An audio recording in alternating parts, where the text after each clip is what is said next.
Hello and welcome everyone to my channel Excel in English. আজ আমরা যেই পোয়েমটি আলোচনা করতে চলেছি সেটি হলো On His Blindness. This is written by John Milton. তাহলে দেরি না করে শুরু করা যাক আজকের লেসন। জন মিল্টন, যার জন্ম 1608, যার মৃত্যু হচ্ছে 1674. He was a celebrated English poet, historian, civil servant for Commonwealth and pamphleteer. অর্থাৎ তিনি 17th সেঞ্চুরির একজন সুপ্রসিদ্ধ ইংলিশ কবি, ঐতিহাসিক এবং অলিভার ক্রমওয়েলের অধীনে কমনওয়েলথ অফ ইংল্যান্ডের একজন সরকারি কর্মচারী ছিলেন। তার পোস্টটি ছিল secretary of the foreign টাংস।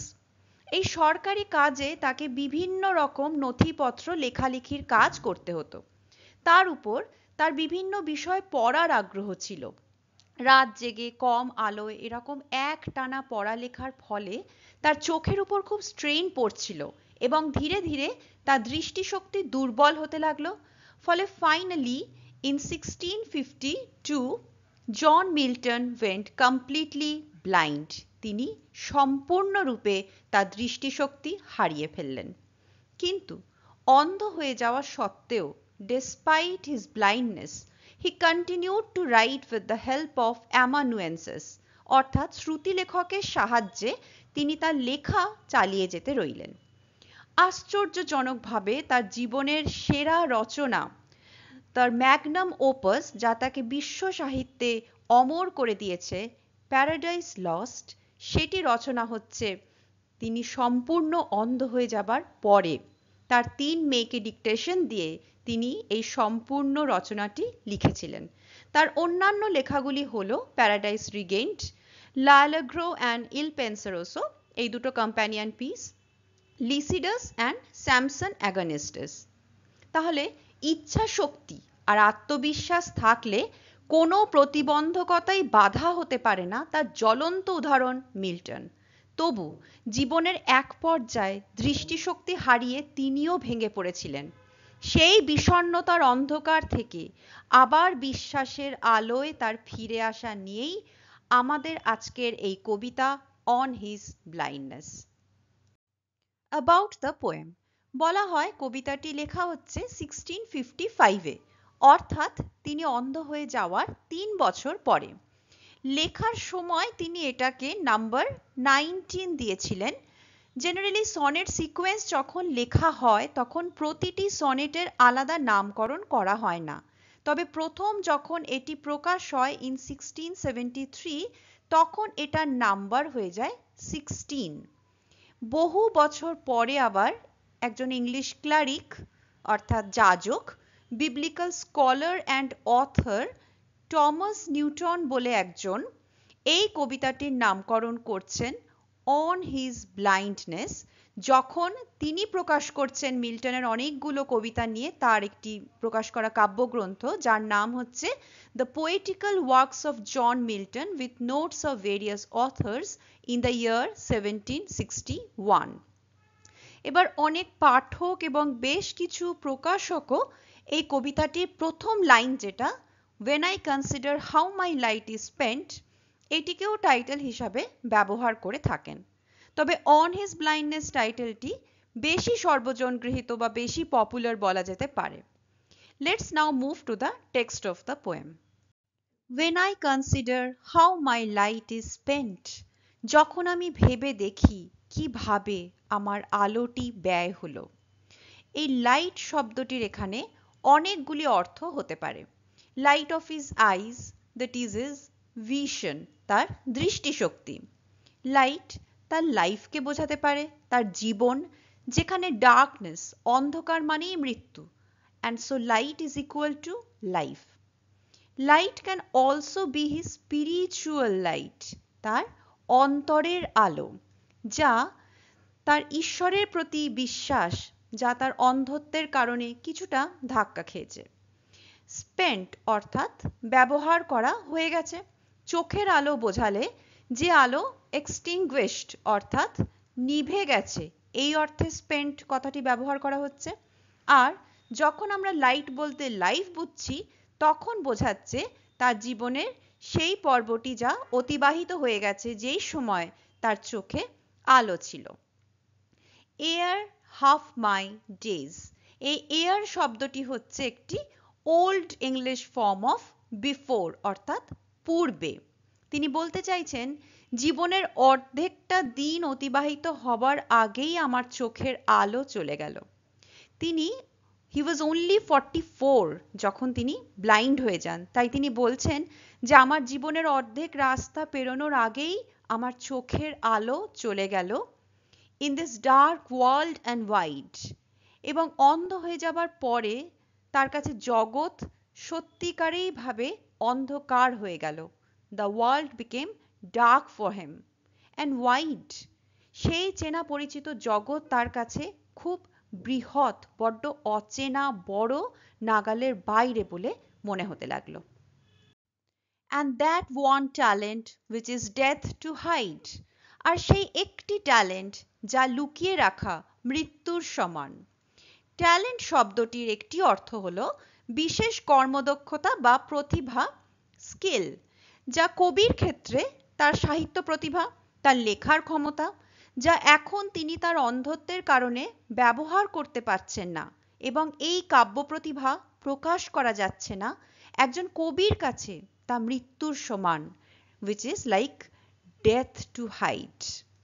Talent শব্দটির আরেকটি ব্যাখ্যা এই যে it's an অ্যালিউশন to the parable of talents, যেটা আমরা বাইবেলের ম্যাথিউতে পাচ্ছি চ্যাপ্টার 25 ফ্রম ভার্স 14 to 30, যেখানে ট্যালেন্টসের কাহিনীতে আমরা দেখতে পাচ্ছি একজন ধনী ব্যক্তি তিনি ভ্রমণে যাওয়ার আগে তার 3 ভৃত্যকে ডেকে কিছু অর্থ দিচ্ছেন, সেই সময়কার মুদ্রার হিসাবে, যাকে ট্যালেন্টস বলা হচ্ছে।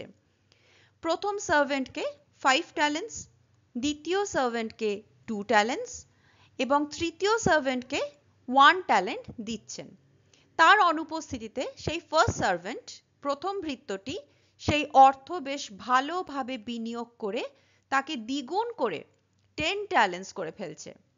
সেকেন্ড সার্ভেন্টও 2 ট্যালেন্টসকে ডাবল করে 4 ট্যালেন্টস করে ফেলছে, কিন্তু থার্ড সার্ভেন্ট সেই ট্যালেন্টটি, সেই একটি ট্যালেন্টটিকেও হারিয়ে ফেলার ভয়ে তার ট্যালেন্টটিকে মাটিতে লুকিয়ে রাখছে।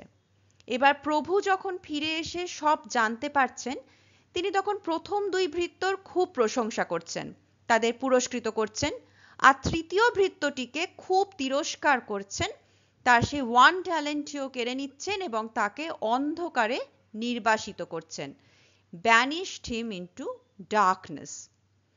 এবার নেক্সট লাইন দেখো, lost with me useless, means this talent is now lost with me useless. কবি এই লাইনে 1 ট্যালেন্ট বলে বাইবেলের সেই প্যারাবেলটির উল্লেখ করে বলছেন যে তার প্রতিভাটিও প্রতিকূল পরিস্থিতির জন্য তার মধ্যে ইউজলেস হয়ে পড়ে আছে, লস্ট হয়ে আছে, পড়ে আছে, তাকে ব্যবহার করা যাচ্ছে না। That means his talent has been rendered useless due to loss of eyesight.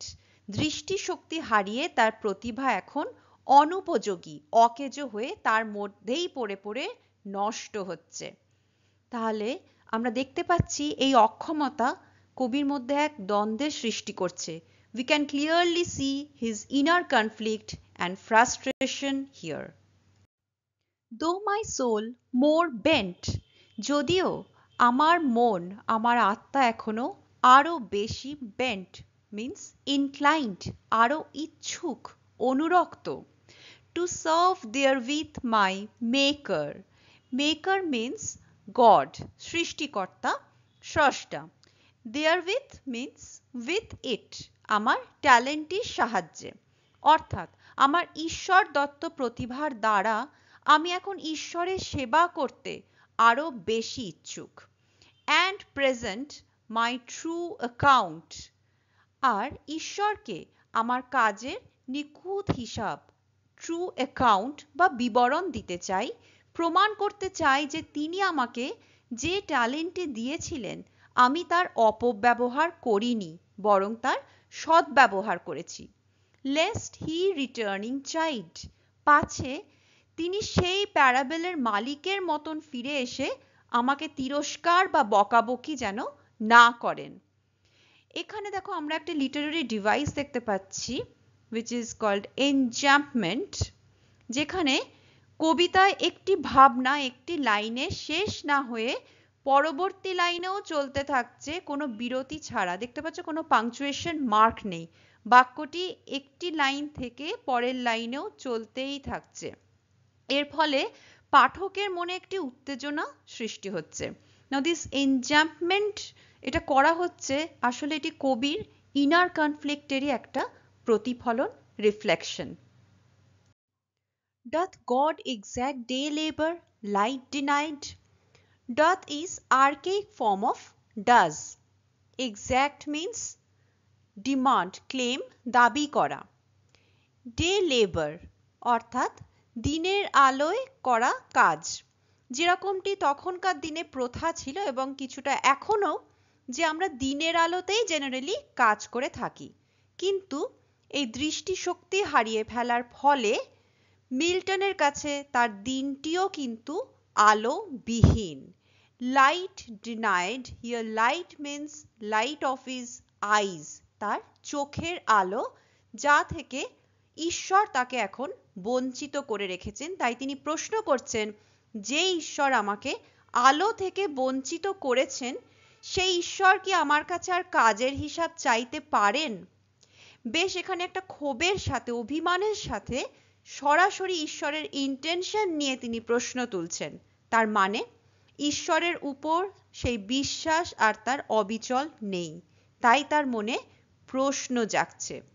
I fondly ask, fondly here means foolishly, আমি একটু বোকার মতন, নির্বোধের মতন এই প্রশ্নটি জিজ্ঞাসা করছি। But patience, to prevent that murmur, soon replies. Patience এসে আমার এই মারমার মানে গ্রাম্বলিং, একটা ক্ষোভের প্রকাশ, বিরক্তির প্রকাশকে এসে প্রিভেন্ট করলো, আটকালো। পেশেন্স মানে ধৈর্য। আমাদের সব রকম ব্যথা, কষ্ট, অসুবিধা শান্তভাবে সহ্য করাকেই আমরা ধৈর্য, সহনশীলতা বা পেশেন্স বলি। এখানে পেশেন্সকে পার্সোনিফাই করা হচ্ছে, অর্থাৎ মানুষের গুণাবলী এর ওপর আরোপ করা হচ্ছে। সেই মূর্তিমান ধৈর্য বা সহনশীলতা এসে যেন কবির প্রশ্নের উত্তরে তাকে রিপ্লাই দিচ্ছে, তাকে বলছে, God doth not need either man's work or his own gifts. সর্বশক্তিমান যিনি ঈশ্বর, তার প্রয়োজন নেই মানুষের কাজের বা মানুষকে দেওয়া তার সেই উপহারের। ঈশ্বর মানুষের কাছে তার ওয়ার্কস বা গিফট একটিও দাবি করেন না, প্রত্যাশা করেন না। Who best bear his mild yoke, they serve him best. যারা তার এই মাইল্ড ইয়োকটি ভালোভাবে বহন করে তারাই ঈশ্বরকে শ্রেষ্ঠ সেবা করে। নাও ইয়ক হচ্ছে জোয়াল, একটা উডেন বার, যেটা চাষের কাজে আমরা আইদার বলদ বা ঘোড়ার ওপর চাপিয়ে যেটাকে দিয়ে চাষ করানো হয়, যেটি প্রচন্ড রকম হেভি হয়, খুব ভারী হয়। তাই ইয়োক বললেই আমাদের মনে আসে একটি গ্রেট বার্ডেন, একটা খুব ভারী বোঝা, অর ডিফিকাল্ট টাস্ক, অথবা খুব শক্ত একটা কিছু কাজ। কিন্তু এখানে বলা হচ্ছে মাইল্ড ইয়োক। এই কথাটির দ্বারা অ্যাকচুয়ালি রেফার করা হচ্ছে আবার সেই বাইবেলের একটি কথায়, যেখানে জিসাস বলছেন in Matthew from verse 11 to 30, যেখানে উনি বলছেন, My yoke is easy, my burden is light. অর্থাৎ আমার জোয়ালটি হচ্ছে সহজ, আমার বোঝাটি হচ্ছে হালকা। জিসাস আশ্বাস দিয়েছিলেন যে মানুষের শুধুমাত্র দুটি আইন অনুসরণ করা প্রয়োজন। লাভ গড অর্থাৎ ঈশ্বরকে ভালোবাসো, and love each other, একে অপরকে ভালোবাসো। এইভাবে জিসাসের এই আদেশটুকু মন থেকে মেনে চললেই তার প্রতি শ্রেষ্ঠ আনুগত্য, সেবা দেখানো হয়। আমাদের কবিগুরু রবীন্দ্রনাথ ঠাকুরের ভাষায় তুমি যত ভার দিয়েছ সে ভার করিয়া দিয়েছ সোজা, আমি যত ভার জমিয়া তুলেছি সকলই হয়েছে বোঝা। এবার দেখো এখানেও কিন্তু আমরা পাচ্ছি again this literary device enjambment, যেখানে একটি বাক্য থেকে পরের বাক্যটি পরপর উইদাউট এনি পাংচুয়েশন মার্ক, কোনো বিরতি ছাড়াই কিন্তু পরপর চলতেই থাকছে। His state is kingly. His means gods, অর্থাৎ গড হচ্ছেন যেন একটি সর্বশক্তিমান রাজা। Thousands at his bidding. এই thousands here refer to thousands of angels. কত হাজার হাজার দেবদূত তার বিডিং অর্থাৎ তার আদেশে, স্পিড অ্যান্ড পোস্ট অর্থাৎ দ্রুত গতিতে ছুটে চলে, ওভার ল্যান্ড অ্যান্ড ওশন অর্থাৎ পৃথিবী ও মহাসাগরের উপর দিয়ে, উইদাউট রেস্ট বিরামহীনভাবে, কোনো বিরতি বা বিশ্রাম না নিয়ে। They also serve who only stand and wait. কিন্তু যারা এই মুহূর্তে কিছু না করে শুধুমাত্র ঈশ্বরের নির্দেশের জন্য অপেক্ষা করে দাঁড়িয়ে আছে, তারাও সমানভাবেই ঈশ্বরের সেবা করে চলেছে। This last line of the poem is very important and it is very much popular.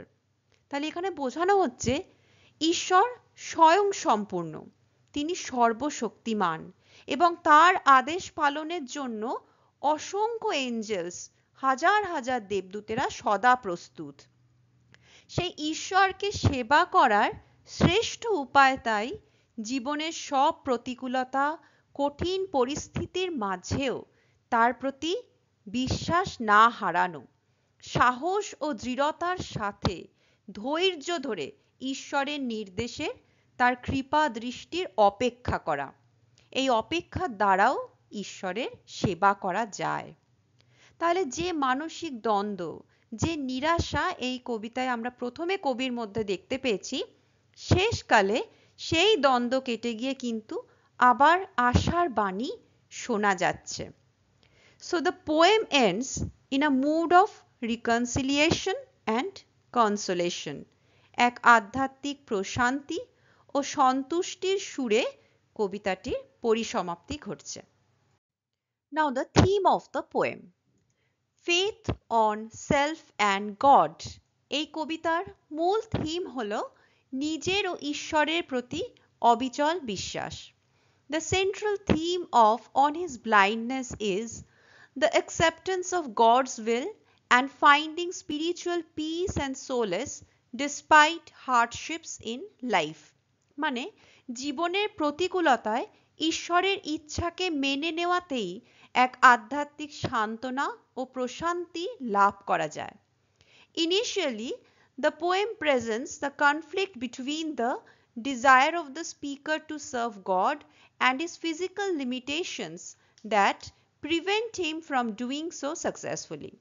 However, this doubt and conflict soon give way to acceptance of his situation and a placid submission to God's will.